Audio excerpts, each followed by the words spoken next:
Thank you so much, and a big welcome, especially if this is your first time to church today. I don't know about you, but I'm excited about the prospect of greater well-being in my life. I don't know whether you're feeling great today. I don't know whether the weather's discouraging you, the fact that Liverpool are 5 points ahead of the Premier League. I mean, that was a real trial for me yesterday. Whether it's Brexit, or more seriously, whether there's areas in your life that, if you like, robbing you of a sense of well-being. The good news that we've got today and for this next 8 weeks is we're going to go on a journey discovering that God has a great plan for our increased well-being. So you've come to the right place today. You're probably aware that well-being is a massive issue in our culture today. There's an increasing interest in well-being, both at an individual and at an organizational level. So what we want to do is to start with a definition. What do we mean by well-being? Well, the Oxford Dictionary defines it as the state of being comfortable, healthy, and happy. Psychology Today basically goes along with that definition, but adds the following phrases: having good mental health, high life satisfaction, and a sense of meaning or purpose. More generally, well-being is just feeling well, and who doesn't want more of that? So, given that well-being is such a huge issue in our culture today, we decided we'd go out on the streets and find out what some people thought about the whole area. So, please watch this. I suppose I try to think of well-being as self-care. So, doing things that are good for you and your health, which sometimes you might enjoy and other times you might not, but they're beneficial for you. Well-being to me is quite holistic, so it's your mind, it's your body, it's how you treat people and how you feel you should be treated back. Feeling happy and safe, and knowing that you could trust people and that they could trust you, and everybody's happy together. Friends. I think friends and just sort friends of... is the main thing, yeah. Probably. Having some sort of social life, not necessarily like full doing something every day and always talking to people, but knowing that you've got people there to talk to when you want it. Yeah, if you want it and if you need it. Physical health, overall, like happiness. Yeah, like mental health. Yeah. Financially, stable. Yeah. It would be a balance of your social life, work life, the things around you, really, that compose of your well-being. It's a form of happiness, just an all-round feeling content, I suppose. Well-being and contentness, I would say. I suppose mental, isn't it, really? Because if your mind's not in the right place, how can you say that you're living a life with your maximum potential, I suppose, right? Working towards goals for myself, personally. Always striving to be slightly better at what I do than what I already am. Just helps me feel good about myself. Well, just feeling good about things, just feeling sort of positive and looking forward to, the future, however long or short. I think and obviously feeling well with health as well, mainly, especially my age. So some great feedback, some great characters. I love those three guys. Wish I could look as cool as that. But one of the things that becomes clear as we listen to people, in fact, as I've been planning and studying and actually writing the book on this whole subject, I've come to the conclusion that if we're going to see well-being, we have to acknowledge that there are all kinds of different areas of well-being, each have an impact on the other. And so you probably saw when you came into the building and in fact around the atrium, that what we're going to do over this series is we're going to look at well-being from a holistic perspective. We're We're going to look at, imagine, if you like, our lives are like we've got different tanks or different areas of our lives. Imagine like you've got a dashboard and you've got various indicators of how well you're doing in a particular area. And so we're going to be focusing on these areas of physical, emotional, spiritual, relational, vocational, and financial well-being. The thing about our well-being is we're kind of quite complex people. Have you noticed that? And well-being in one area can have an impact on all the other, and vice versa. A lack of well-being can actually mess us up in all areas of our lives. But as we start out, let's start from a positive perspective. Let's have a vision. Maybe you could imagine in 8 weeks' time, how you'd like to see, as a result of what God will speak to you and what you will do, an increase of physical energy. Anyone doing more of that? Energy is so important. What about an increase of emotional peace? Boy, do we need some more of that. Or a greater sense of spiritual vitality, or relational harmony, or vocational fulfillment, or financial freedom. And imagine all of us growing step by step in those areas. I think that would be absolutely fantastic. You see, the reality is, whether today you feel massively depleted, and I'm aware of in a crowd this size, I've just been around long enough and we've been pastoring long enough to know that some of you are either in burnout or near burnout. There's many others of us somewhere kind of in between, and there's some of you who think you're just doing fine. Well, I want to tell you, none of us live in the green zone all of the time.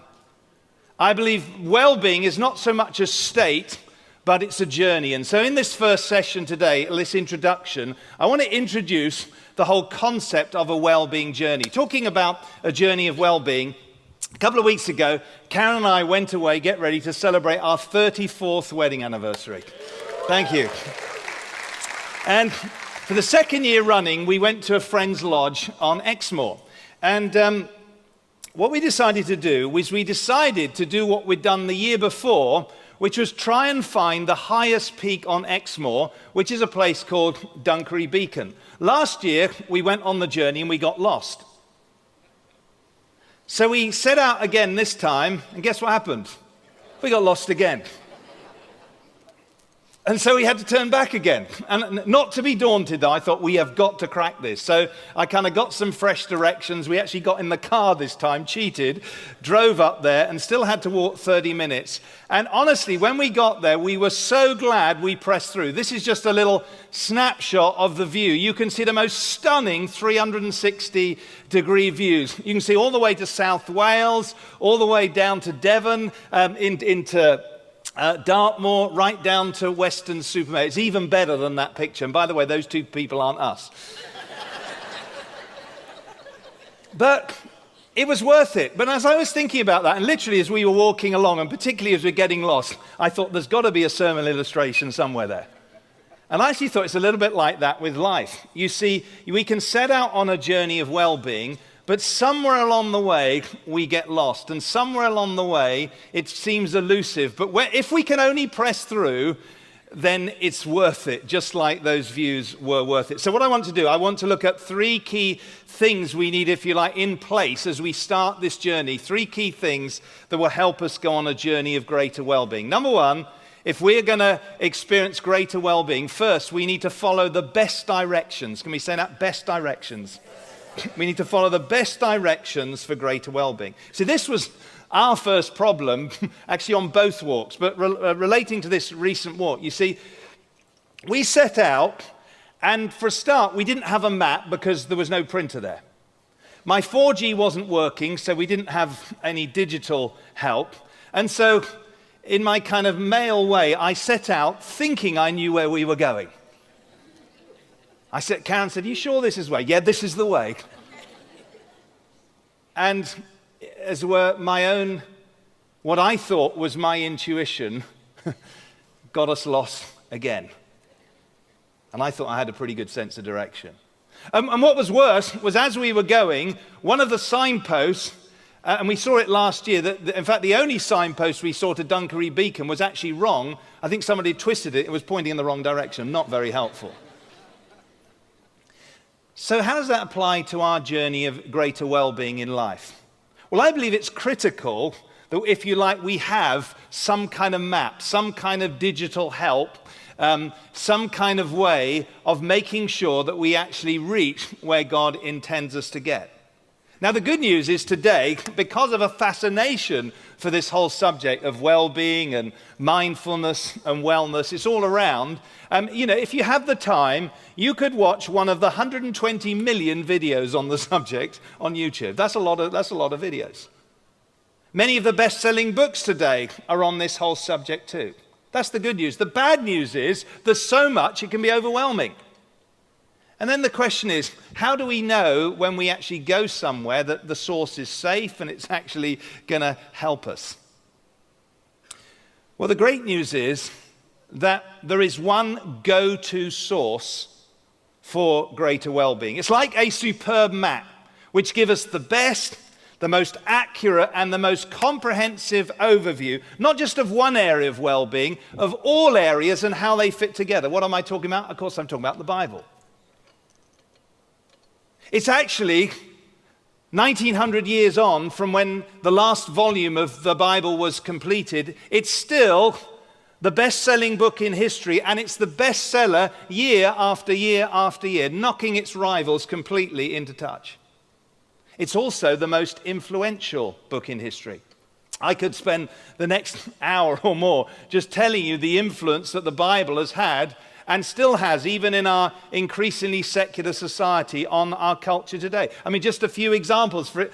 Right now, we are in the 21st century. What does that mean? Well, it's 21 centuries since the Bible says and records that Jesus Christ came to this earth. Our whole calendar is shaped by it.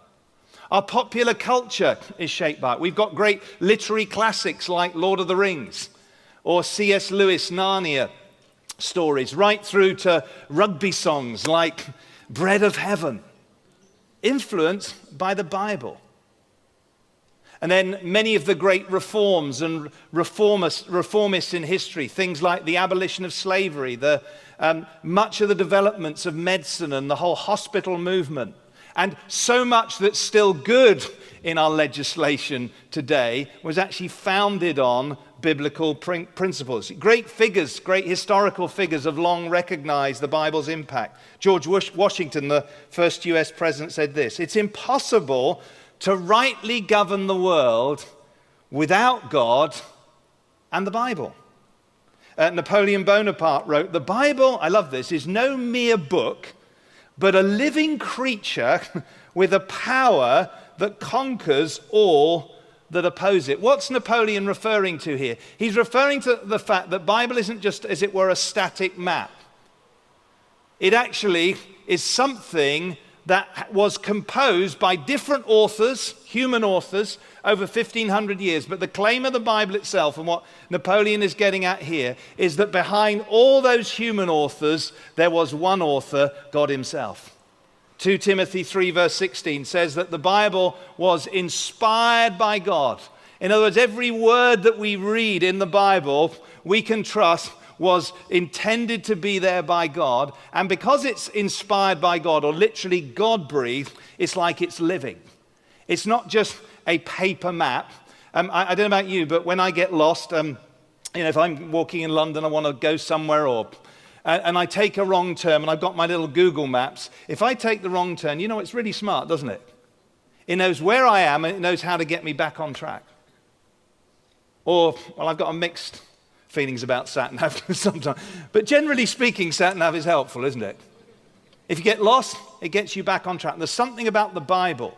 On the one hand, it does give us, if you like, a comprehensive overview of the whole subject of well-being, but also, because it's alive, because, as it were, it's God-breathed, it means every time you pick it up, you can expect God himself will speak to you through it and get you back on track. That's why, as a Christian, I spend every day some time not just reading the Bible, but reflecting on the Bible. Why? Because I'm trying to be religious? No, because I need to. Because I have an inbuilt human tendency to lose well-being even in the course of a day. Anyone else? But I find every time I come back to the Bible, it locates me, it locates God and how we can how I can line my life up. It's something living, it's something active. It's not a religious duty, it's an absolute joy. I come away and I think, oh yes, I can see again. I can see my way forward again. As the psalmist puts it, your word is a lamp for my feet and a light on my path. Now, if you look at the whole subject of well-being, and if you go through an English translation of the Bible, most translations won't actually have that word well-being in there at all. But that's more to do with the translation. Because actually there is a wonderfully deep and rich Hebrew word. It's the word shalom that's used over 250 times in the Old Testament. And the word shalom is almost always translated peace. So if you see the word peace in the Old Testament, you'll probably mean that it's the word shalom. Now the word shalom, when you think of peace, what do you think of? You might think of, well, I want inner peace. Well, well-being includes inner peace. But actually the word shalom is an incredibly rich word. Has the sense of health, wholeness, or literally, here's the translation for the word shalom or peace. Can we say this together? Complete well-being in every area of life. Isn't that what we want? That's what this series is about. And so there's a wealth of Old Testament scriptures going into the New Testament that have the idea that well-being was originally God's idea and God's plan, not just for individuals, but for communities and whole nations. The Bible points the way to our need for well-being and how we can begin to enjoy greater well-being. And if you're not a Christian here, as I say, you're especially welcome. You haven't got a Bible, the resource pack we'll give you at the end.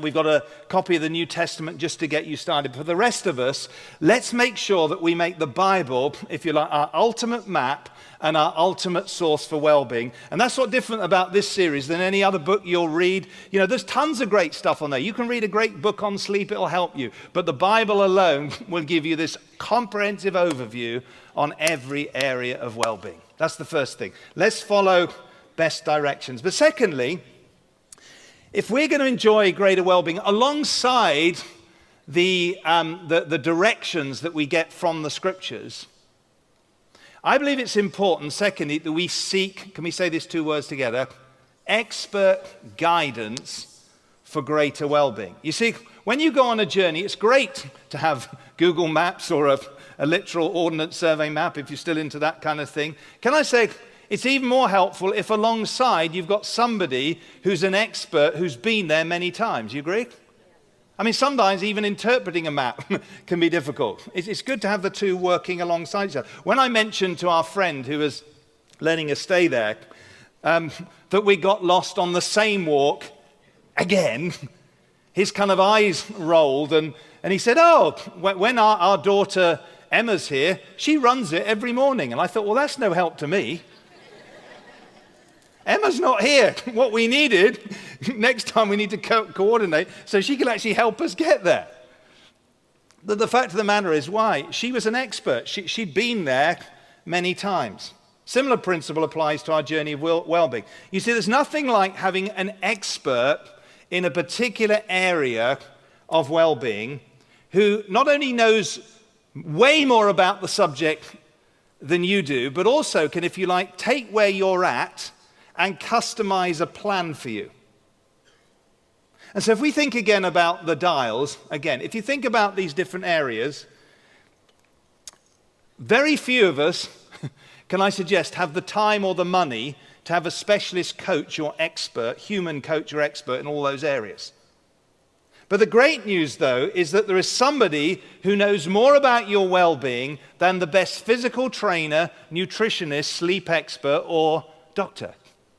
There is somebody who knows more about yours and my emotional well-being than the greatest psychologist or counselor. There's somebody who knows more about your spiritual well-being and my spiritual well-being than the greatest guru or religious leader or philosopher. There's somebody who knows more about doing marriage well and relationships well than the greatest, if you like, relational coach or marriage counselor. Somebody knows more about how you can get on track with God's plan for your for your life in terms of your career or your sense of purpose, and there's someone who knows more about your finances and how you can experience financial freedom than the greatest financial planner, God himself, through the Holy Spirit, through Jesus, is here, he's alive, and he wants to give us, if you like, each of us a customized, personalized plan to help us, because he's the expert. He knows more about any human being on all the areas. He knows how it all works together.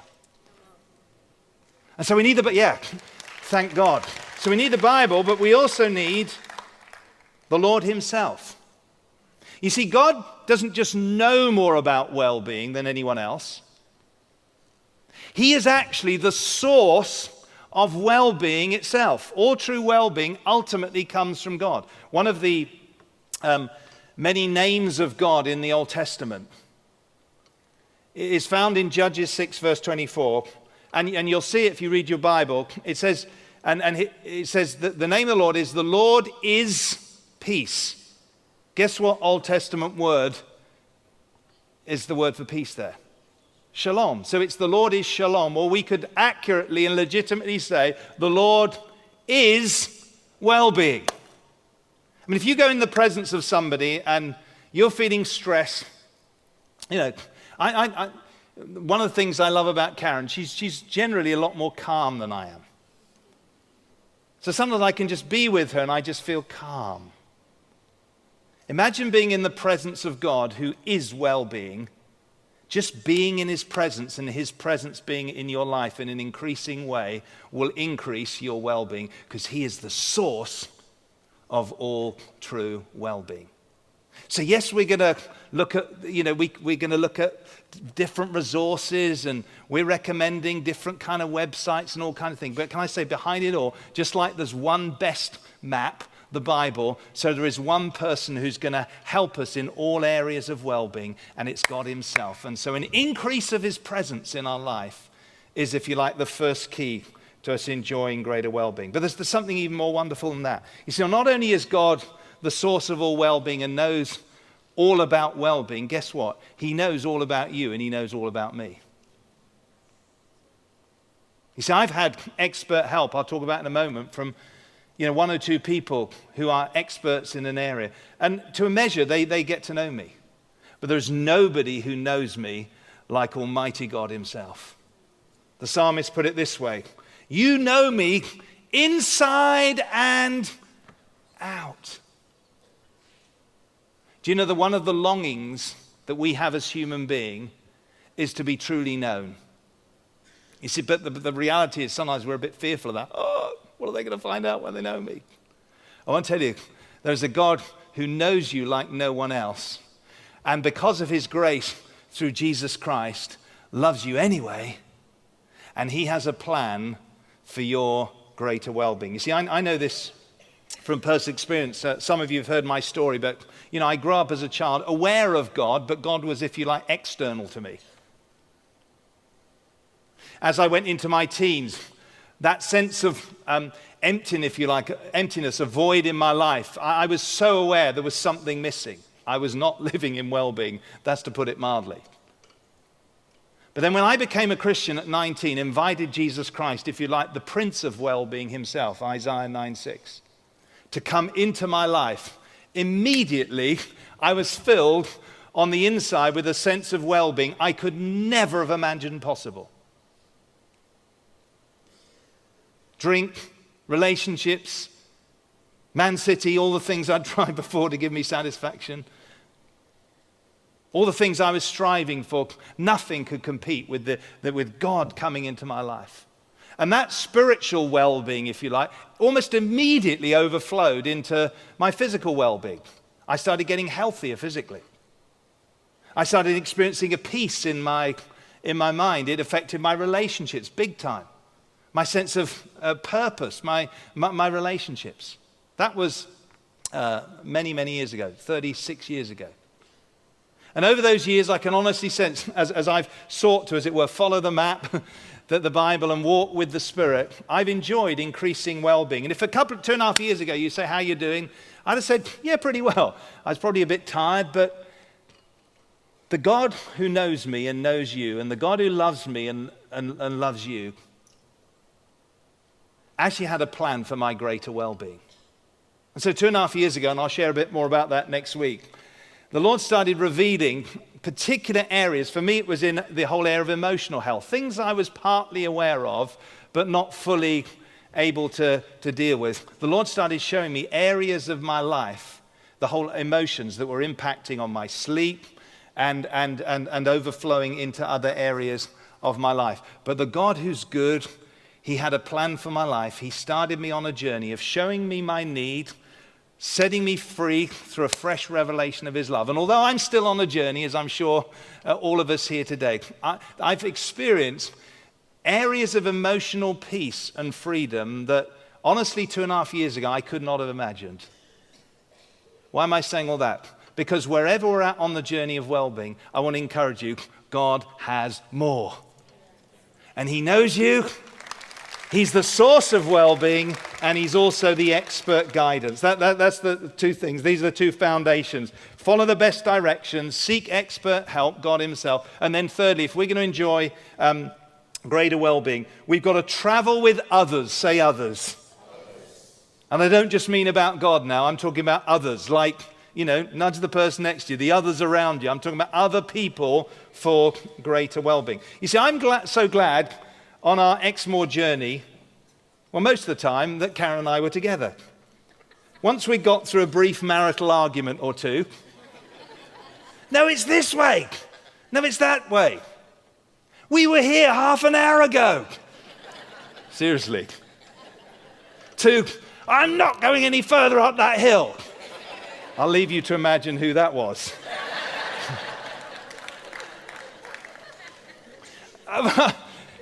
I'm glad, though, that we traveled together, particularly as first the sole on one of Karen's walking boots started to come off.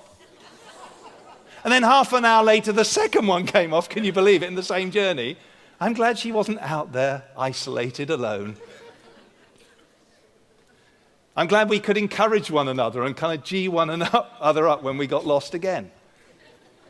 And I'm also especially glad of that memory we had when we finally got to the top and we experienced a special wedding anniversary moment. There's something about doing life with others. You see, the fact is, in the journey of life, it's even more important that we recognize we were not called to do this alone. The writer of Ecclesiastes puts it this way: 2 are better than 1, because they have a good return for their labor. If either of them falls down, one can help the other up. But pity anyone who falls and has no one to help them. Also, if 2 lie down together, they will keep warm. But how can one keep alone? Though one may be overpowered, 2 can defend themselves. A cord of 3 strands is not quickly broken. You see, I don't know about you, but I've found over my life's journey, in fact, especially in these last 2.5 years, something about the value of other people, me helping them and them helping me on a journey of greater well-being. Not just Karen, but also, a small group of guys that we regularly meet together in our group, and 1 or 2 people outside of Kingsgate. And I can honestly say I would not be where I am, and I'm confident that I'm still growing and still changing. I would not be where I'm at without having other people in my life. You see, I need others, you need others. How many know that we all have blind spots? We all need help. There's something about, sometimes even just sharing where you're at. Psychologists will say that even the very fact of having people around you will reduce your stress, more so than if you're isolated. So with that in mind, I'm so excited that not just we're going to be going through this series individually, I'm so excited that we're going to go through this series, as it were, as a whole company. You see, both on a Sunday where we come together, isn't it great to know that we're all on the same page? We're tracking together. We're going to be looking at these areas. I think there's something amazing about the synergy of us all growing in our well-being journey. But as well as, if you like, gathering together and looking at different aspects of our well-being. Starting next week, where I'm going to look at the whole thing of our mindset and our minds, which is where a lot of the problems start. But there's something, too, about the fact that we also need a few people who either know us well or we can open up, because it's there that the real power of community begins to work. And so we've got dozens and dozens of small groups, all different types, right across the city and the region. And if you want to get the most out of this well-being journey, I would strongly encourage you to get in a group. And that's why the book that I've written, we're giving out into groups, because we think it's not just an individual study. It's something that as you go through day by day, it's not just process on your own. You've got other people who are going to process together. And you can find out how to get involved in a group afterwards. And the real principle of this series is, don't try and, as it were, come up with 50 different solutions to your well-being. You'll get overwhelmed. But I think it'd be wonderful if we track through these weeks, maybe you think of just one thing you can do to increase your physical well-being. One thing you can do to increase your emotional well-being. And then and then follow through on it. Honestly, there's such power in taking simple next steps. We get encouraged, we get strengthened. As we start growing in one area, it starts impacting on every other area of our lives. So I'm excited for you. I'm excited for us at what the Lord is going to do. But if we're going to see an increase of well-being, as I begin to conclude here, there's actually a first step that each of us need to take. You see, back to our recent journey on Exmoor again. This time, second time round, we actually, kind of frustratingly, got to see Dunkery Beacon on that walk. But I don't know if you can see it clearly, but we were on the light-coloured place that's actually a hill, and we could see what we thought was Dunkery Beacon in the distance. What is not very clear, and only became apparent to us, is that down where you see the trees in the foreground, there was a massive ravine, and for the life of us, we couldn't get the bridge. We couldn't find it. So we kept trying and trying and trying. We just couldn't cross the ravine. And even on the hill we were at, we actually got some quite good views, but nothing compared to when we eventually got to where we were heading. And as I thought about that, I'm conscious that many of us are trying to find something in life, but like our journey, it's like it's elusive. You see, the Bible makes clear that God has always had a plan for our well-being. In the original creation, the idea is that we and God were together and we were to enjoy perfect well-being. But something happened. The Bible calls it sin, but we basically turned our back on God, the source of our well-being. And so a real ravine opened up between us and the source of our well-being. And a bit like us on the journey, sometimes we're not even aware it's there until we try and cross over. And try as we might in our own efforts, we can't actually bridge that gap. But the good news is, our loving God took matters in his own hand, and he sent Jesus Christ, his Son, who is the Prince of all well-being, to come to show us what God is like, to minister to people, bringing peace and well-being wherever he came, and then ultimately to lay his life down, as it were, like a bridge on the cross, rose again, triumphing over sin and death. And then all you and I need to do is we need to receive his gift, receive his forgiveness, walk across the bridge, and start on a journey of increasing well-being. That's it.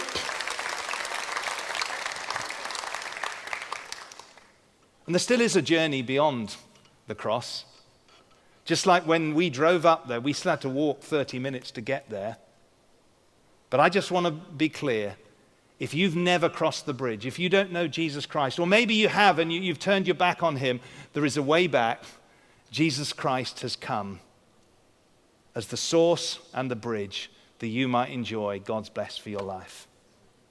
And if that's you today, then in a few minutes' time, after we've done the baptisms, I'm going to give an opportunity to pray and, as it were, cross the bridge and receive his gift. But before we do, I'm really excited that we are going to baptize over these two services. We've got 19 people being baptized today, 10 in the first service and 9 in the second. And if you've never been to a baptism, what you're going to see is people are going to come down here. They're going to be plunged under the water and brought up again. And it's actually a glorious picture of them, as it were, what Jesus has done. They're identifying with him in his death, his burial, and his mighty resurrection. They're saying we've, if you like, crossed from death to life. We've crossed from an old life to a new life, and we're going to celebrate with them. Before we do that, we've got just one person that we want to capture, that we've captured on video, who's just going to tell you their story of why they're going to get baptized, kind of representing all the 19. So please watch this. Hi, my name's Gary. We came to a Christmas service end of last year. We were invited by some friends. Didn't really know what to expect or what we were getting into or what it was all about, but we really enjoyed the service. At the time, I was struggling with some issues. I was working too much. My Wellbeing was low. I was running a business which was taking up all of my time. I was having no time for my family and just really thinking, is this it? I started doing the Alpha course, and at the time I was sort of dipping my toes in and wasn't really, feeling too much until my table leaders got together and prayed for me after they found out I was dealing with some issues due to overworking and not spending time recharging and spending time with the family. The very next day I woke up and I just felt completely different. I wasn't sure what was going on. I went to work, my work flowed. I remember texting my wife and explaining to her, I just feel different. So it's about halfway through the Alpha course that I gave my life to Jesus. It's just through the changes in my life, the changes that I could see happening around me, to me and my wife and my family. We just feel that it's the right thing to do, and it's the way we want to live our lives now. We're living in a day and age where life is so stressful, so busy, we've all got so much going on, and knowing this now, and I didn't know it for 38 years, I just want to share that with people and let people know that you can have this life. It's always been there. You just need to open your eyes to it, and he will help you and he will come.